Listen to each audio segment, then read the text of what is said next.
I was going to ask if she had any Soul Stealers left, but it looks like she uses a Doom and Darkness to try to route one of the Horsemen.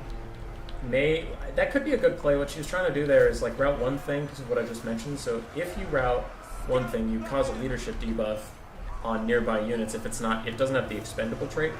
So maybe she was trying to start a chain route. The Blackguard and Agarond are getting worn down by these Marauder Horsemaster pressure. Marauder Horsemasters aren't that bad in melee combat. Horsemen aren't great. But Marathi's lowering everything's stats around here. You can see the Horsemen have 7 melee attack, and the basic Marauders have 14 because of her double auras. But they are getting a bunch of charge bonuses as they keep charging in and out, in and out. The Master's still trying to route out of here. The Blackguard and Agarond are clinging to life. This actually ended up being super, super close. Marauder Horsemen are all surrounding Marathi, trying to kick her in the shins. Kick her shins, boys, kick her shins! But their leadership is super low. Their melee attack is 2, and that's not a lot of melee attack. If I had to choose a number between 1 and 2 to have for melee attack, I guess I would choose 2 because that was a dumb setup, but you know what I mean. It's low. Blackguard and Agarond still fighting, but now they're away from Marathi, so they're not getting the debuff around them. So these Marauders now have better melee attack? No, they're still in Marathi's range. Huh. Okay. Her leadership was wavering for a bit, even though she was winning that fight. Blackguard and Agarond down to 8 leadership and 500-ish health. Can the Skirmish Cav do it? Can Cycle Charge beat Halberd units? It looks like they will. Maybe. Possibly. Marathi's trying to fight on the edges, but her leadership's so low. The Blackguard is so low. If either of them rout, this game is definitely over. And Marathi takes a massive charge in the back from some Horse Masters. She will go down to 1 leadership. The Blackguard rout, that makes Marathi rout, and an army losses. Holy crap, that ended up being a game. That ended up being a game.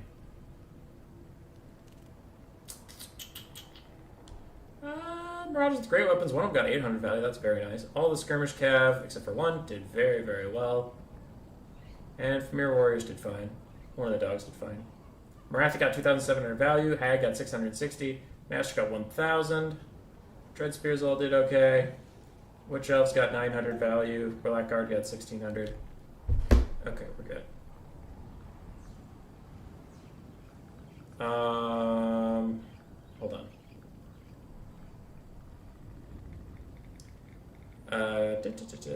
Is it still out? Cool. Cool. Huh.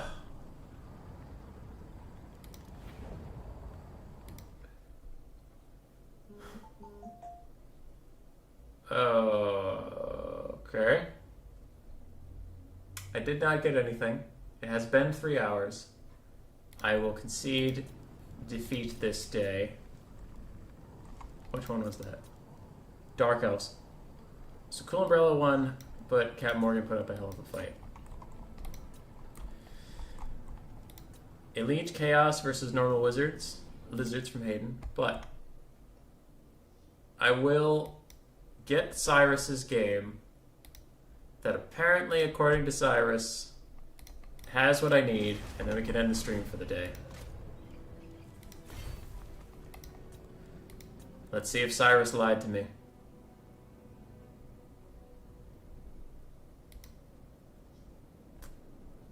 Oxyodals, King Chief, yeah. Okay.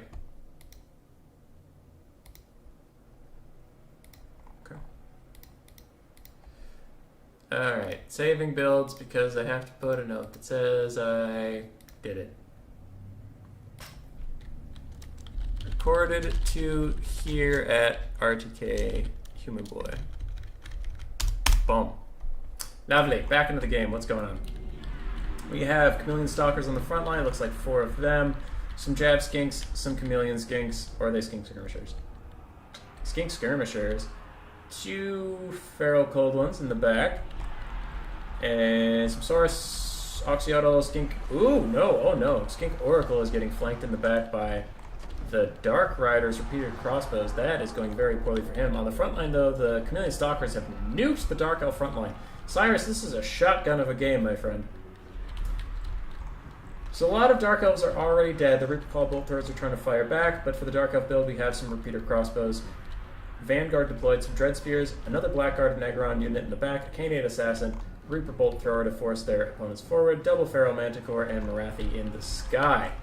Okay, and we are rip-rolling into this one. Most of the Dark Elves are already dead. And trying to get out of there. An Ancient Salamander, didn't see him, is firing the Blackguard Negron. That is very good for him. And the Skink Oracle is down to half health. Just got the DLC and was trying new units. Gotcha, buddy. Gotcha. Okay. Cool. What's happening? How do I even predict what's going on here? Marathi Double Manticore is going to pretty much immediately rout off these Chameleon Stalkers, I think. They're going to probably tear her out in just a second. There we go. And that'll re-secure the back line, but for how long? More Chameleon Stalkers are pouring in. Skink Oracle is firing in on Marathi. Marathi's taking a ton of damage. She needs to cast a Soul Stealer somewhere to get some healing back. Ancient Salamander's firing in on the Blackguard. It looks like some Feral Colons are chasing off all those repeater crossbows, so that is going quite well for the Lizards. The Lizards are off to a very early lead here. I think Marathi's going to cast that Soul Stealer we mentioned, maybe before she dies.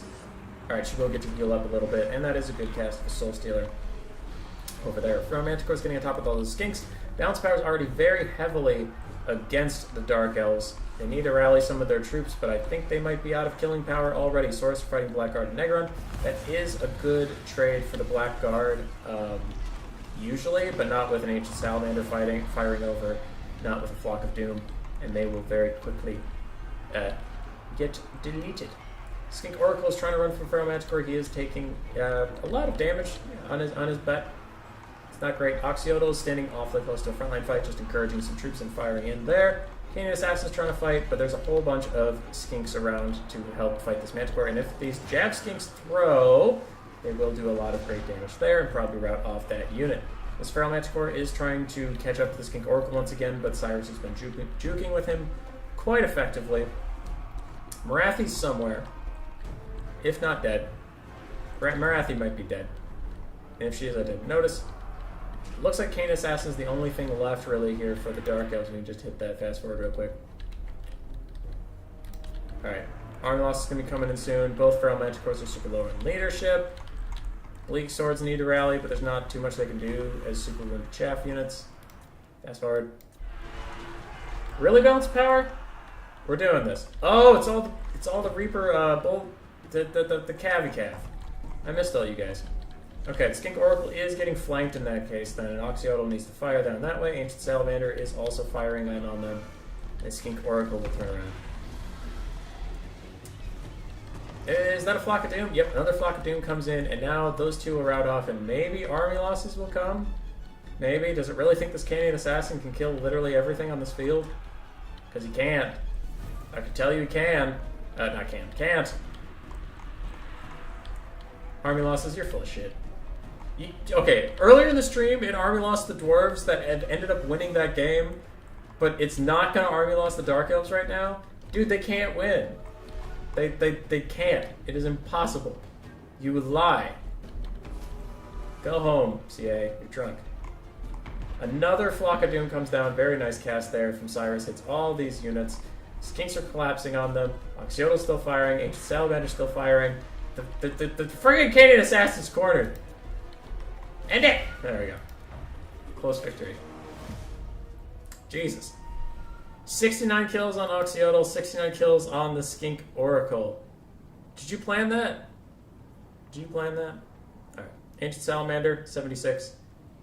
Saurus, Chameleon Stalkers, they did okay. They most were just running after stuff all game.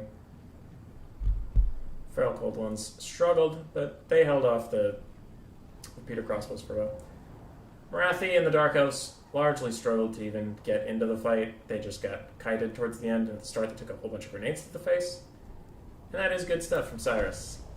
Good stuff. I believe that was Lizards versus Dark Elves. So, I'll take you over to the other screen, talk to you for a second, and let you all go home.